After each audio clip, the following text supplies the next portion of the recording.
여러분, 마라톤 경주가 42.19km라는 것은 잘 알고 계시죠? 그 유래에 대해서도 잘 알고 계신 분들이 아마 있을 줄로 압니다. 기원전 490년경에 페르시아와 그리스가 전투를 하게 되었죠. 페르시아의 왕이었던 다리우스가 그리스의 도시 국가였던 아테네 또 스파르타에게 사신을 보내면서 무조건적으로 항복을 종용할 때에 오히려 아테네에 온 그 사신을 그냥 우물에 매장시켜 버렸어요. 그래가지고 페르시아 다리우스 왕이 굉장히 분노하게 되죠. 그러면서 10만 대군을 이끌고, 여러분 기원전에 10만 대군이면 어마어마한 병력이에요. 10만 대군을 이끌고 그리스를 쳐들어올 때에 먼저 아테네를 치려고 해요. 그때 같은 도시국가였던 스파르타에게 아테네에서 이제 전령을 하나 보내는데 필리피데스라고 하는 아주 굉장히 달리기를 잘하고 성실한 사람을 보내게 돼요. 그랬을 때에 스파르타에서는 종교의식에 따라서 보름달 이전에는 원정군을 보낼 수가 없다라는 결론을 내릴 때에 어떻게 하겠습니까? 할 수 없이 아테네 자체적으로 페르시아 10만 대군을 대적해야 되는데, 당시 취력이 뛰어났던 밀티아데스라고 하는 장군을 세워요. 근데 10분의 1의 병력이 되지를 않습니다. 1만 대군을 가지고 10만 대군을 대처하는 그런 형식인데, 당시에 마라톤 평원에서 그 유명한 마라톤 전투가 이루어져요. 그때에 밀티아데스의 취락으로 이제 적군 페르시아군을 협곡으로 유인해서 완전히 섬멸시켜요. 지금 고국 아테네에 있어서는 전쟁이 위기 가운데서 나라가 망할 수도 있는 그 상태에 있으니까 얼마나 조마조마하겠습니까? 그런데 결국 큰 승리를 쟁취했다고 하면서 과거에 스파르타로 보냈던 필리피데스라고 하는 전령, 달리기를 잘하고 성실한 그를 보내게 되죠. 이 기쁜 소식을 전하기 위해서 정말 죽을 힘을 다해서 뛰어가서 아테네 도시에 이르러서 시민들에게 우리가 전쟁에서 이겼습니다 라고 외치면서 그 자리에서 숨져요. 굉장히 기쁜 소식을 전하기에 목숨을 걸고 국민들이 바라고 있던 소식이었기 때문에 최선을 다해서 소식을 전한 거죠. 전령으로 필리피데스를 잘 뽑았어요. 달리기만 잘해서 뽑은 것이 아니고 목숨을 거는 사명감이 있는 자세가 좋잖아요. 여러분, 영적인 것도 마찬가지가 돼서 하나님의 복음의 말씀, 기쁜 소식을 전할 때에 주님께서 보실 때에 합한 자에게 그런 사명감과 직분을 주셔요. 이런 의미에서 여러분, 이왕이면 주님 앞에 귀하게 쓰임받는 은혜가 있기를 바랍니다. 근데 과연 우리 주님께서는 어떤 사람을 들어 쓰실까? 뭐 필리피데스처럼 달리기를 잘하는 사람, 아니면 죽기를 각오하는 사람, 그런 사람을 들어 쓰실까? 여러분, 주님의 부활을 증거할 수 있는 그 사람, 과연 어떤 사람일까? 한번 생각해 보세요. 복음을 증거할 때 부활을 증거한다. 굉장히 영광스러운 일이에요. 우리가 이 땅을 살아가면서 돈 버는 일에 심취하고 자본주의 국가 가운데에 뭔가 남보다 많이 소유하게 되면은 성공한 것 같은 듯한 그런 사회가 지금 사회인데, 여러분, 예수 믿는 사람이 그래 돈 해서 되겠습니까? 천하 만물을 만드시고 역사를 주관하시고 오고는 모든 세대를 심판하실 영광의 주님 앞에 귀하게 쓰임받는 것을 더욱더 영광스럽게 여기시는 은혜가 있길 바랍니다. 부활의 복음을 증거하는 데 합한 자로 역임을 받아서 쓰임을 받는다고 한다면 얼마나 귀하고 복된 일이겠습니까? 오늘 성경 본문을 보게 되면 여인 몇 명이 나오게 되는데, 부활의 복음을 증거하는 데 합한 자로 역임을 받으면서 쓰임을 받는데 1절을 보세요. 막달라 마리아, 야고보의 어머니 마리아, 살로메 등 이 세 여인이 복음을 증거하는 데 있어서 귀하게 쓰임을 받는데, 예수님의 12제자의 명단에도 오르지 않았던 그런 인물들이고요, 당시 사회에 있어서 유명한 자들도 아니었고요, 굉장히 평범한 자들이었어요. 남다른 제조에 있었던 사람들도 아니었어요. 그런데도 불구하고 여인 몇 명이 부활의 증인으로서 선택을 받고 쓰임을 받아요. 그 이유가 과연 무엇인가? 은혜를 받은 사람으로 은혜를 심중에 간직했던 사람이에요. 믿으시는 여러분들 되시길 바랍니다. 은혜를 받지 않고서, 은혜를 간직하지 않고서는 쓰임을 받을 수가 없습니다. 오늘 성경 본문에 나타난 몇몇 여인들은 다 은혜를 체험한 사람들이었어요. 누가복음 8장에 보게 되면, 누가복음 8장을 한번 펴시겠습니다. 누가복음 8장을 한번 펴보세요. 누가복음 8장 이 세 여인들이 어떻게 등장하면서 언제부터 쓰임을 받게 되는지가 잘 나오고 있는데, 누가복음 8장에 보시면 먼저 1절을 읽겠습니다. 1절 시작. 그 후에 예수께서 각 성과 마을에 두루 다니시며 하나님의 나라를 선포하시며 그 복음을 전하실새 12제자가 함께하였고. 일단 거기까지요. 예수님께서 12제자를 뽑아주시고 훈련시키면서 같이 복음을 증거하시는 사역의 초기 가운데 있는 바로 그때죠. 그리고 나서 2절 3절 읽겠습니다. 시작. 또한 악귀를 쫓아내심과 병고침을 받은 어떤 여자들 곧 7 귀신이 나간 자 막달라인이라 하는 마리아와 헤롯의 청지기 구사의 아내 요한나와 수산나와 다른 여러 여자가 함께하여 자기들의 소유로 그들을 섬기더라. 아멘. 예수님의 사역 공생의 초기 가운데 예수님의 12제자와 함께 복음을 증거할 때에 오늘 본문에 나왔던 복음을 증거했던 부활의 증인으로 합하게 여기서 쓰임을 받았던 몇 명의 여인들이 누가복음 8장에서도 사역 초기에 소개되고 있죠.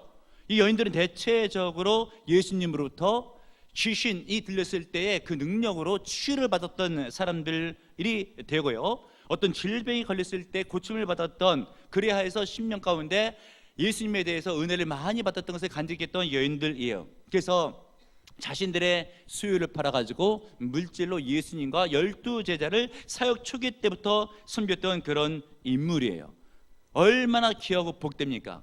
실은 은혜를 받은 사람들 굉장히 많이 있어요. 그런 은혜를 간직하지 못하면 고마운 마음이 없기 때문에 예수님을 섬기거나 예수님의 제자를 섬길 마음이 들지를 않아요.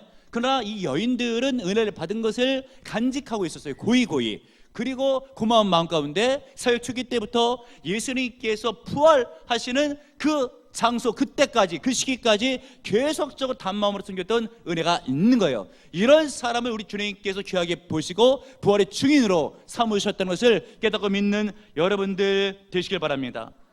우리 예수님께서 이렇게 이 여인들을 사랑해 주실 때에 주변의 바리새인들로부터 많은 비난을 받아요. 왜냐하면 창기 같은 사람들, 그리고 사회적으로 소외된 사람들, 그리고 여인들과 같이 밥을 먹고 친구처럼 교제를 나눈다고, 어떻게 예수라고 하는 사람은 그럴 수가 있는가라고 하면서 비난을 받죠. 그러면서도 예수님이 끝까지 그들을 아끼시고 보호해 주시고 사랑해 주십니다. 그리고 십자가 지실 때 예수님께서 돌아가실 때에도 그 여인들을 구원하기 위해서 돌아가신 것이 맞잖아요. 그리고 나서 우리 예수님으로부터 받는 은혜가 너무나 컸기 때문에 나같이 비천한 자를 이렇게 사랑해 주시고 또 귀신을 쫓아주시고 병을 치유 주시니 너무 고맙다라고 하는 생각 가운데 예수님께서 십자가 지실 때에 12제자들은 무섭다고 다 도망갔어요. 근데 이 여인들은 은혜를 간직했기 때문에 고마운 마음 가운데 끝까지 예수님께서 십자가 지시는 그 장소까지 갔고요, 더 나아가서 예수님께서 그 시신이 어디 안치되었는지까지 무덤까지 확인해 두었어요.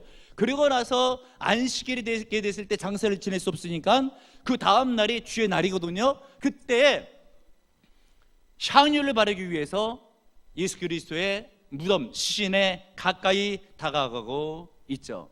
얼마나 귀하고 복돼요. 그래서 오늘 본문이 시작될 때는 1절에 안식일이 지나매라고 되어 있어요. 그리고 그 뒷절에 보게 되면 향품을 바르기 위해서 사두었다가 해 돋을 때 무덤으로 가고 있는 장면이 나오고 있죠.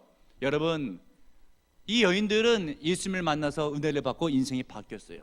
여러분, 은혜를 제대로 받으면 인생이 바뀝니다. 가치관이 바뀌어야 행동이 바뀝니다. 교회 다니면서 예수 그리스도를 주로 영접하게 되면 내 죄사함이 받은 것을 확신 가운데 느끼고 이제 이 세상 떠나갈 때 지옥으로 떨어지는 것이 아니라 천국 백성의 되는 것이 확신됨으로 그런 고마운 마음 가운데 하나님의 영광을 위해서 교회 덕을 세우기 위해서 충성 봉사 헌신에 되어 있습니다. 믿는 여러분들 되시길 바랍니다. 이 여인들 어떤 은혜를 받았어요?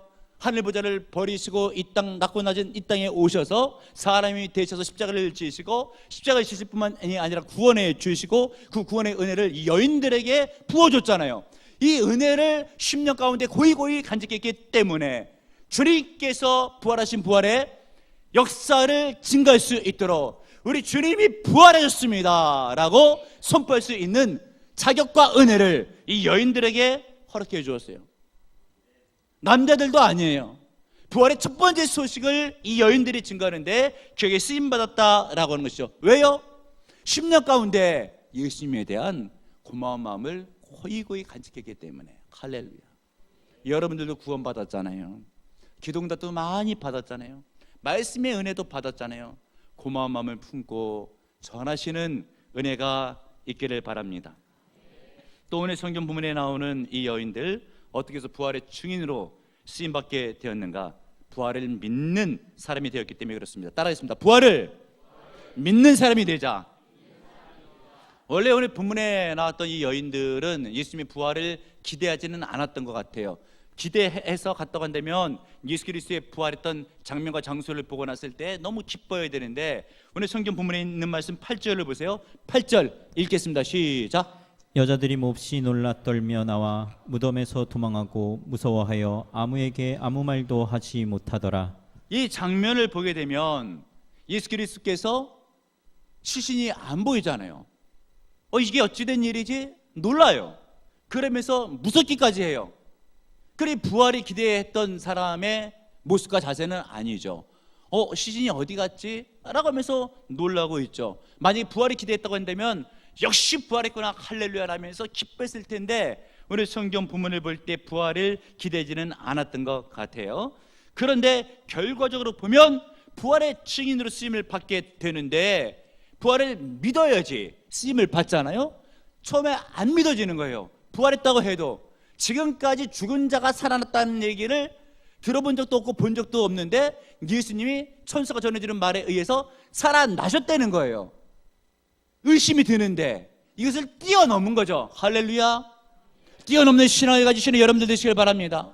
우리가 성경 말씀을 읽을 때에, 설교 말씀을 들을 때에 어떤 경우에 있어서는 오병이에 대한 기적 같은 기적이 나타나는 것을 보고, 베드로가 물결을 걷는 장면, 그리고 물이 포도주로 바뀌는 장면 등을 볼 때 세상에 어떻게 해서 그런 일이 있게 되는가라고 하면서 우리의 이성적으로 또한 지각을 뛰어넘는 일이 발생하게 됐을 때 회의가 들 때가 있어요. 의심이 문득 들 때가 있죠. 물론 안 들면 좋겠지만 들 때가 있어요. 바로 그때에 여러분들이 지각을 뛰어넘는 믿음을 소유하시기를 축복합니다.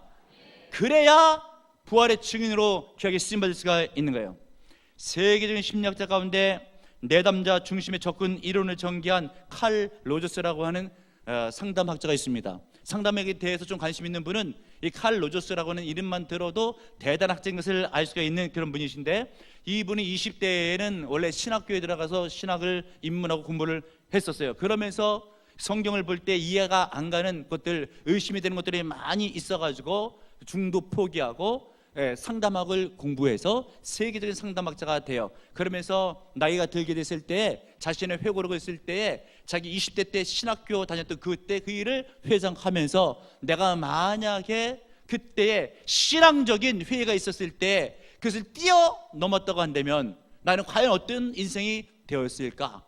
라고 그가 수리하고 있죠. 그러면서 다른 부분에 있어서 좀 더 구체적으로 그가 쓸 때에, 만약에 내가 그때의 신앙의 회의를 뛰어넘었다고 한다면 나는 아마 영광스러운 신학자가 되었을 것이다 라고 하는, 그렇게 후회 넘친 글을 쓴 적이 있습니다. 여러분 무엇이겠습니까? 신앙생활하다가 이해 안 가는 하나님의 말씀이 있을 때가 있죠. 그러면 의심이 들 때가 있어요. 바로 그때 여러분 기도하면서 믿음으로 뛰어넘을 수 있도록 노력을 해야 돼요. 성경 말씀에 구하라. 그러면 어떻게 하신대요? 주실 것이요 라고 되어 있잖아요. 이 구하다라고 하는 것을 원문적으로 보게 되면 계속적으로 구한다. 한번 하다가 마는 게 아니에요. 그리고 찾으라 라고 할 때는 원문적으로 지속적으로 찾으라, 두드리라 라고 하는 것은 연속적으로 두드리라 라고 하는 거예요. 그랬을 때 하나님께서 구하는 이에게 주실 것이고, 찾는 이가 찾을 것이고, 두드리는 이에게 열려질 것이니라. 믿음의 회의가 있을 때 아버지 이해가지 않습니다. 하나님이여 깨닫게 하시고 믿게 하시고 은혜를 내려주시옵소서 라고 하는 마음으로 계속적으로 구할 때 믿어지는 거예요. 할렐루야. 깨닫는 여러분들 되시길 바랍니다. 오늘 성경 부분에 있었던 이 세 여인이 예수 그리스도의 부활한 장소 가운데에 시신이 없는 것을 보고 그냥 돌아가지 않고 끝까지 그 자리에 지켰을 때에 의심을 뛰어넘고 부활을 믿게 된 거예요. 그때에 천사들의 명령에 의해서 가서 제자들에게 복음을 증거하죠. 우리 주님 살아나셨습니다. 할렐루야. 복음을 증거했던 것이에요. 여러분 뛰어넘어 승리하는 은혜가 있길 바랍니다. 마지막으로 또 한 가지, 오늘 성경 부분에 있었던 여인들 어떻게 해서 부활의 증인으로 쓰임받을 수 있게 됐을까? 따라하겠습니다. 순종할 때 가능하다. 크게 순종할 때 가능하다. 오늘 성경 본문에 보게 되면 10절 보세요. 마리아가 가서 부활의 복음을 증거하죠. 어떻게 증거하게 됩니까? 예수님께서 천사를 통해서 명령의 말씀을 주시죠. 가서 제자들에게 나의 부활을 전하라 라고 할 때 그 말에 순종해서 가서 전한 거예요. 여러분, 복음 증거도 말씀에 순종할 때 가능하다는 것을 믿으시는 여러분들 되시길 바랍니다. 여러분 7절에 보시면 가서 그의 제자들과 베드로에게 이르기를 예수께서 너희보다 먼저 갈릴리로 가시나니 전에 너에게 말씀하신 대로 너희가 거기서 배우리라 하라 하는지라. 이 명령의 말씀을 주실 바로 그때에 아멘으로 믿고 순종하면서 복음을 증거해요. 여러분, 우리가 복음을 증거할 때에 예수 그리스도를 믿고 복음의 능력이 있어서 믿는 자는 구원 얻는다는 것을 알고 믿는 것이 중요하지만 여러분, 믿는 것만으로는 전도가 부족해요. 여러분들 대체적으로 다 예수 그리스도를 주로 영접해서 믿음이 있기 때문에 이 자리에 앉아서 예배 드리는 거잖아요. 그럼 여러분들이 전도에 힘을 그렇게 다 씁니까? 꼭 그렇지는 않잖아요. 그런데 성경에 보게 되면 전도하라 그러잖아요. 왜 그래요? 예수를 믿으나 순종이 적어요. 그럼 전도할 수가 없습니다. 여러분, 말씀에 순종하시는 은혜도 있길 바랍니다. 예수를 믿을 뿐만이 아니라 순종하는 은혜가 있어야 복음을 증거할 수가 있는 거예요. 그래서 우리 성경 부분에 있어서 여인들은 부활을 믿고 말씀에 순종해서 복음을 증거하게 되었다는 것을 깨닫고 믿는 여러분들 되시길 바랍니다. 성경에 보게 되면 복음 증거된 명령이 나오죠. 마가복음 16장 15절 있는 말씀에 또 이르시되 너희는 온 천하에 다니며 만민에게 복음을 전파하라. 할렐루야. 이 너희가 누구예요? 이 여인들만 해당되는 게 아니잖아요. 예수님의 12제자만 해당되는 게 아니잖아요. 오늘날 이 시대를 살고 있는 믿는 보라빛교회에 있는 성도들을 포함한 말씀인 줄로 깨닫는 여러분들 되시길 바랍니다. 이 말씀에 순종해서 복음을 증거하세요. 할렐루야. 아마 우리 하나님께서 올해 보라빛교회 매우 기뻐하실 거예요. 열방으로 나아가자라고 해서 얼마 전에 사이판 가서 선교팀들 이끌고 선교하고 왔죠. 그리고 이번에 담임 목사가 내일 일본에 갔을 때에 남성구역팀 와서 선교할 때 동참하면서 선교하죠. 그리고 청년 선교팀 20여 명 갔을 때 오사카 지역에 선교할 때 우리 주님께서 보시면서 얼마나 기뻐하겠어요. 과거의 때로부터 보게 되면 여러분 주변에 많이 기재되어 있지만 선교하는 교회잖아요. 선교사님들 와서 선교복을 많이 하잖아요. 담임 목사가 때를 따라 가서 강의도 하고 집회도 하고 예배도 인도하면서 선교한다고 해서 간 적이 있잖아요. 이제 성도들이 어느 정도 훈련 받았으니까 성도들을 꾸려서 팀을 구성해서 선교하러 나가잖아요. 여러분, 성경 말씀대로 우리가 순종을 하고 있는 거예요. 못 가시는 분들은 헌신 예배 할 때에 선교회를 마련해서 헌신을 하잖아요. 얼마나 귀한 일입니까? 하나님께 기뻐 받으시는 교회인 줄로 믿으시고 아멘 아멘 감사하시는 은혜가 있기를 바랍니다. 너희는 온 천하에 다니며 만민에게 복음을 전파하라. 이 말씀을 여러분들이 믿고 순종을 하세요. 그래서 멀리 혹 가지는 못한다 할지라도 주변 가운데 믿지 않는 가족, 친지, 이웃들에게 복음을 증거하세요. 내가 믿는 예수 그리스도 믿는 것으로 끝나는 것이 아니라 말씀에 순종해서 예수 그리스도를 믿으세요. 그러면 죄사함을 받고 천국 백성이 될 수가 있습니다. 복음을 증거하세요. 식당에 가서 식사하다가도 서빙 보시는 분들이 딱 나오게 되면 혹시 교회는 다니시냐고 하면 안면까지는 안 해요. 보통 이야기를 해요. 예전에 교회를 다니는데 지금 바빠서 쉬고 있어요. 아, 그러시냐고. 저는 어디에 있는 보랍전교회 다니고 있는데 예배가 언제라고 한번 꼭 오시라고 하면 예배의 영혼이 있어요. 가을에 밤을 그냥 막 털어서 따는 것이 아니라 때가 되면 떨어져서 알밤이 깔리는 거 죽잖아요. 마찬가지로 예배된 영혼들이 있어가지고 전도하려고 마음먹으면은 그냥 한 번에 교회를 잘 따라오는 경우가 있습니다. 그런데 복음을 증거하지 않고 교회를 소개하지 않으면 어떻게 해서 전도 대상자가 예수를 믿을 수가 있겠어요? 그러면 여러분 말씀에 순종해서 복음을 증거하세요. 그래야 열매 맺을 수가 있는 거예요. 깨닫는 여러분들 되시길 바랍니다. 근데 복음을 증거해서 열매 맺는 일이 쉽지는 않잖아요. 1년 내내 전도한다 하더라도 한 명, 두 명 전도해서 열매 맺기가 쉽지는 않아요. 여러분, 이런 얘기에서 한번 들어보세요. 스코틀랜드에서 목회하고 계신 두 분의 목사님이 계신데 유명한 목사님이 아니라 이름도 잘 모르는 그런 목사님이세요. 두 분이 친한 친구분이신데 어느 날 만나가지고 이야기를 나누시는데 한 목사님이 이야기를 먼저 건네요. 그러면서 내가 3년 동안 목회 사역을 했지만 등록해서 예수님을 영접한 성도는 딱 한 명, 로버트 마펫 뿐이라네 라고 하면서 한숨 짓는 얘기를 꺼내요. 그도 그럴 것이 여러분, 보라전교는 개척 초기부터 계속 부흥을 해가지고 이게 부흥이구나, 이게 부흥이구나. 개척 멤버도 없고 개척 후원도 없고 그 개척에 대해서 모델 교회로 총신해서 여기고 있는데, 제가 과거를 반추해 보게 되면 만 5년 차까지 여러분 1년이 52주잖아요. 만 5년 차까지 단 한 명도 등록 안 한 적이 없었어요. 할렐루야. 이거 뭐 성령의 역사죠. 사람이 하고 싶다고 해서 될 일이 아니잖아요. 그런데 오늘 말씀드렸던 스코틀랜드 한 목사님이 3년을 목회하는데 3년 내내 단 한 명만 등록했어요. 로버트 마펫이라고. 그러면서 한숨 지면서 친구 목사한테 얘기할 때, 여보게 말 좀 말라고, 지난 주간에 일주일 동안 부흥 집회를 하게 됐는데 딱 한 사람 은혜 받았다고, 나도 속이 터진다고 하는 거예요. 그런데 수년 지나서 아주 놀라운 일이 생기게 되는데, 이 한 명 은혜 받았던 로버트 마펫, 아프리카 선교의 기초적인 틀을 마련한 위대한 선교사가 되었어요. 할렐루야. 그리고 부흥 집회 때 은혜 받았던 단 한 사람, 리빙스턴이에요. 아프리카 대륙에 예수 그리스도의 복음의 불을 뜨겁게 질렀던 인물이죠. 어마어마한 선교사 둘이 나와서 아프리카 대륙을 발칵 뒤집어 놓았어요. 내가 복음을 증거할 때에 별로 열매가 없거나 한 사람만 열매 맺어도 하나님께서 장차 그것을 통해서 지금은 미미하지만 앞으로 창대한 복음의 영향력을 끼칠 수 있게 인도해 주는 거예요. 오늘 성경 본문에 세 여인, 어떻게 보면 보잘것 없는 것 같아요. 과거의 예수님 시대 가운데 여인은 사람의 수에도 들어가지 않는 소의 계층 가운데 있었던, 재주도 없었던, 그리고 사람들부터 손가락질을 받았던, 창기도 그 안에 속해 있죠. 그랬던 세 여인이 부활의 주님을 증거하게 됐을 때에 오늘날 그 부활의 복음이 우리 교회 안에까지도 들어와서 이 시간에도 외쳐지고 있는 거예요. 세계 만방 가운데 기독교회가 얼마나 많이 섰습니까? 이 세 여인의 믿음 때문에, 증거된 복음 때문에, 증거된 부활의 능력 때문에 그런 일이 있게 된 줄을 믿고 여러분 소망을 품으세요. 전도하기는 힘들고 열매는 작아도 지금은 미비하지만 장차 큰 역사가 이루어지게 될 것이다.